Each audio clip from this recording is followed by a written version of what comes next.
Fala pessoal, tudo bem? Alípio Dias por aqui, seu assessor de investimentos.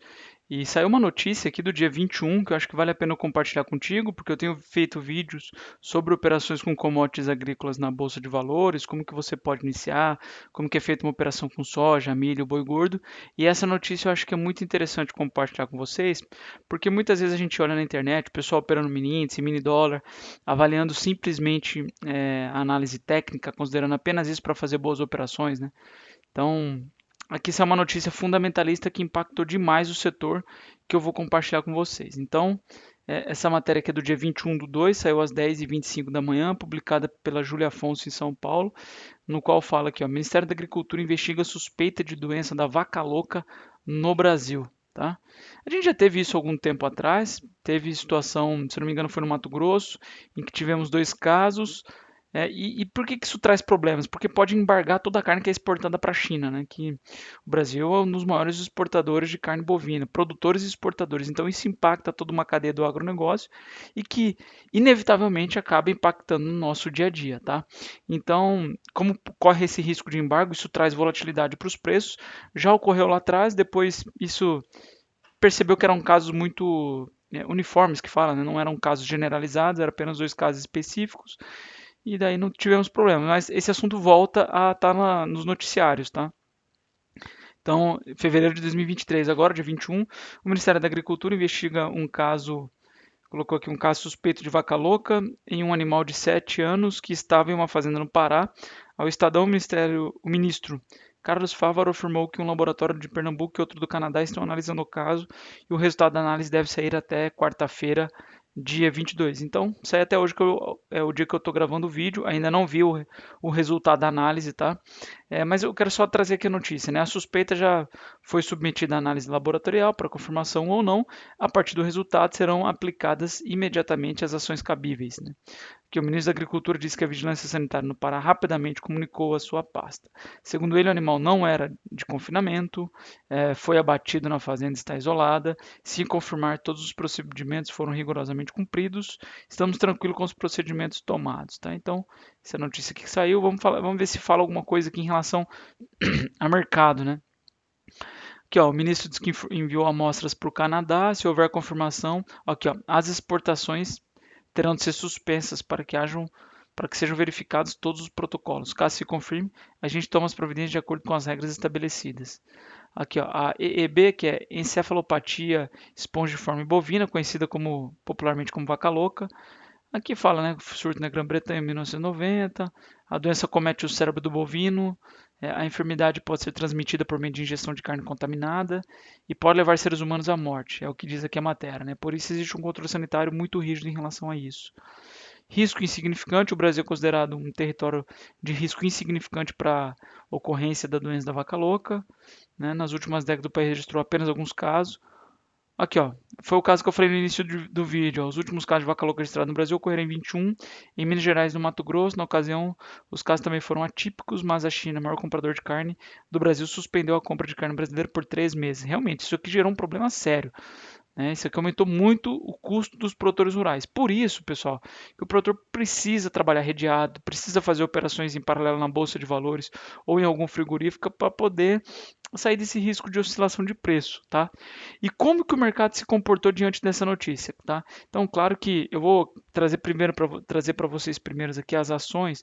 Vamos pegar aqui, ó, BRF, está caindo 6,71% no dia de hoje. É claro que também hoje tem um impulso porque a Bolsa Brasileira está caindo. Ó, se a gente olhar aqui o Ibov está caindo em 65. Esse é um risco meio que generalizado do índice Ibovespa, porque ele está trazendo essa queda geral, mas temos aqui esse adicional por setor. Né? Então, o primeiro que eu trouxe para vocês, vamos colocar aqui Minerva, né? Que é BIF3, tá? Olha como o BIF3 está caindo bastante. Ó, 8, já abriu com gap, um 8% de queda, negociando a R$ 11,00 e quase 23 centavos.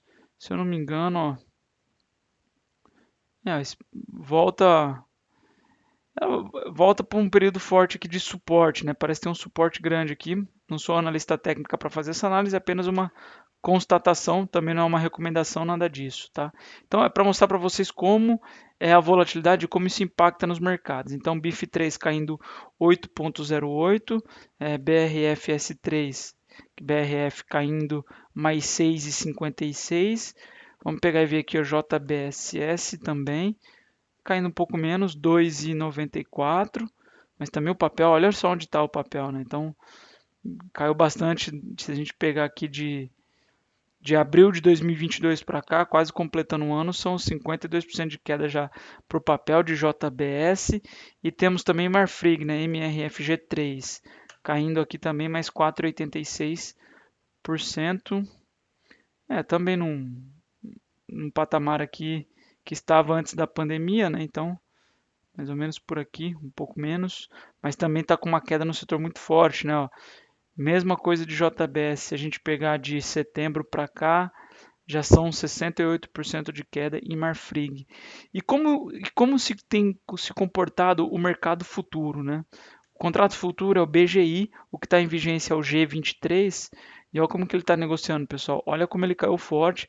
Ele subiu, né, em 17 de janeiro para cá, ele apresentou uma alta aqui de coisa de 23 pontos, e nos últimos dias ele ficou meio que andando de lado, e aí você foi lá e comprou o contrato, né, acreditando que talvez ele pudesse subir ainda mais.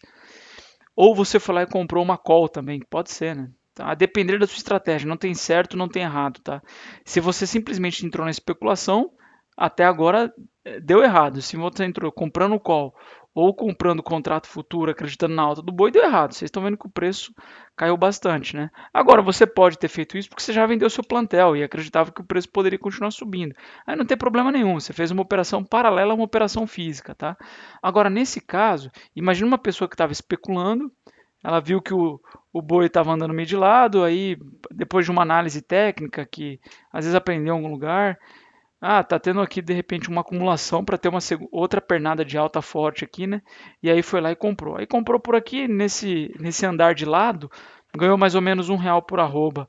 Não sei se lembram nos vídeos anteriores que eu expliquei sobre o contrato de boi, mas cada contrato equivale a 330 arrobas. Então, se você comprou um contrato e ele sobe R$ 1, acredita na sua conta R$ 330 no outro dia. E se o contrato do boi gordo cai R$ 1, debita na sua conta R$ 330 no outro dia.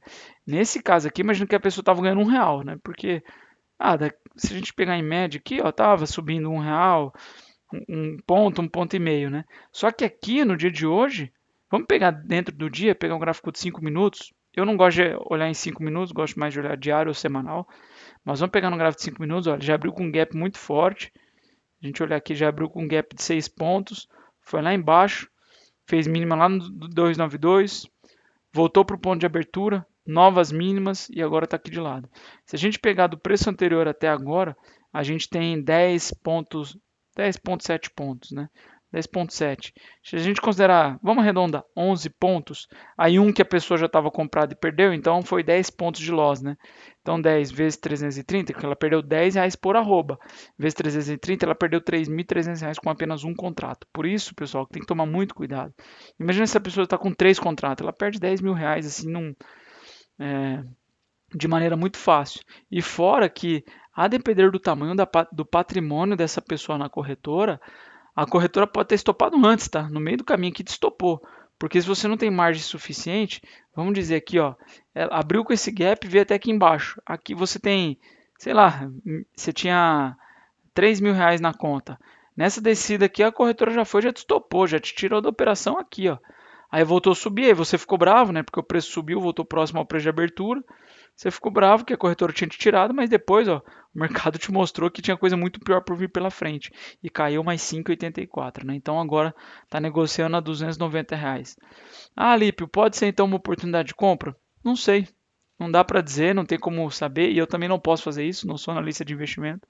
O que eu quis trazer aqui é mais a parte educacional, para que você entenda o tamanho do risco que você corre, que esse é um mercado alavancado, que você pode perder bastante dinheiro. Lipe, mas se eu tivesse vendido, eu teria ganhado. Com certeza. Se quando o preço chegou nesse patamar, vou até fazer um paralelo aqui de um produtor rural ou de um pecuarista e com um especulador, tá? Que ambos ganharam dinheiro. Imagina que o pecuarista ele tá com o animal engordando no teu sítio. E aí ele pegou e falou assim: Poxa, eu não negociei essa boiada ainda que está engordando aqui no confinamento. E o que, que eu vou fazer? Eu vou correr na bolsa e ver quanto que está o boi lá, dependendo do preço que tiver, eu vou fechar por lá. E aí o que, que ele faz? Ele deixa o boi no pasto. Essa boiada não foi negociada. Então a boiada física, ele está no risco de preço. Só que ele olha na bolsa que o preço estava negociando nesse patamar de R$ 300 arroba. E ele fala, poxa, é um preço interessante. O que, que ele faz? Ele vem aqui e vende contratos, ele manda dinheiro para a corretora, faz como margem de garantia e vende contratos. Tá? Essa é uma das operações. Custa muito pouco, ele você vai pagar a corretagem, que esse é um valor irrisório frente ao tamanho da operação. Tá? Aí tem que negociar com cada corretor. Se você estiver disposto a fazer esse tipo de operação e precisar, eu me coloco à disposição aqui para te ajudar, tá? Aí então pagaria só custos de corretagem, custo bolsa, mas isso é um custo irrisório frente à operação e beleza. Na hora que o preço do boi cai, provavelmente ele não vai conseguir vender aquela boiada num preço tão satisfatório, mas é que ele ganhou dinheiro na operação, tá? Então esse é um exemplo de hedge que deu certo para esse pecuarista. Agora, o pecuarista que não fez essa operação na bolsa, que não foi lá e comprou uma opção de venda ou vendeu o contrato, ele tomou todo esse prejuízo no físico, tá? Esse exemplo que eu dei inicialmente foi vendendo contratos, mas vamos falar com opções. Ele podia ter ligado para o assessor, porque para negociar opções aqui de commodities agrícolas na Bolsa Brasileira, não é opção de tela. Você não consegue abrir teu home broker e comprar e vender opções, assim como você faz com a opção da Petrobras, Vale. Então você teria que ligar para o teu assessor, pedir uma cotação. Ó, cota para mim aqui uma put sei lá, com strike 298, tá? Se você não sabe o que é strike, put, tem um vídeo meu aqui que eu explico um pouco sobre opções, tá? Compra aqui com strike ou no preço, né? Compra a partir de 300 ou 298. Pagou lá R$ 2, R$ 3 por arroba, não sei o preço que ele pagou, estou chutando aqui só para fins educacionais, o preço caiu, ele está protegido, certo?